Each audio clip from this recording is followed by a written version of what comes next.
High, সবাই কেমন আছো? Happy Valentine's day 2026। এই বছর আমরা ভ্যালেন্টাইন্স ডে দিনকে দুজনের চশমা অর্ডার দিতে গেছিলাম। আমাদের দুজনের চোখেই পাওয়ার এসছে। কিন্তু এই স্পেশাল ডেটাতে কি ঘরে বসে থাকা যায় না, তাই চলে আসলাম বেলঘরিয়া দিদি পার্থদার সাথে সময় স্পেন্ড করতে এবং এই স্পেশাল দিনটা কাটাতে।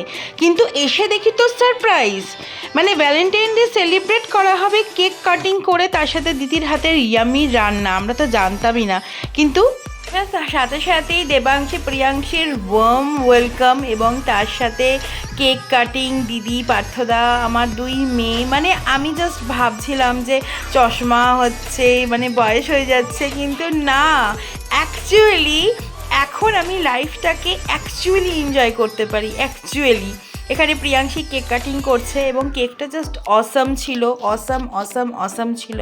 এবং পিয়ুষেরও মনটা ভালো হয়ে গেল, আমারও মনটা ভালো হয়ে গেল।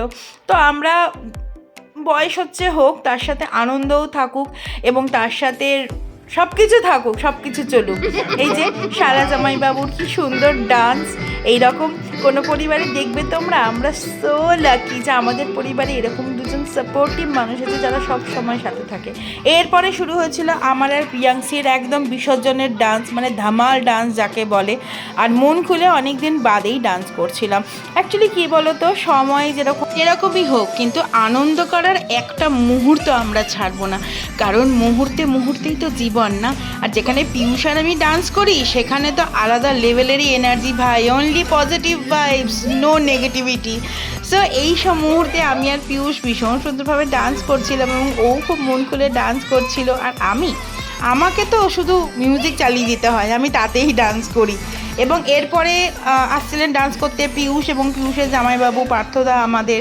তারপরে আমাদের এই যে ছোটা সাপোলা এ ডান্স করছিল। নাগিন তো বাজবেই ভাই, আমরা যখন ডান্স করবো নাগিন বাজবেই। এবং তারপরে আমার একটা পারফরমেন্স ছিল, একটুখানি দেখাচ্ছি তোমাদের, কারণ পুরোটা দেখালে তোমরা ভাবে আমি বদ্ধ উন্মাদ হয়ে গেছি, বাট না, আমি ভীষণ হ্যাপি ছিলাম। এত সুন্দর ভ্যালেন্টাইন ডে সেলিব্রেট করার পর আমরা বেরিয়ে পড়েছিলাম বাড়ির উদ্দেশ্যে, কারণ পরের দিন ছিল শিবরাত্রি। তাই রাস্তা এত সুন্দর করে সাজানো। এই বছরের শিবরাত্রি আমার করার ছিল না, তো সেই কারণে আমার এইবারে চাপ কম ছিল। সো আজ এই পর্যন্তই। Thanks for watching, by guys.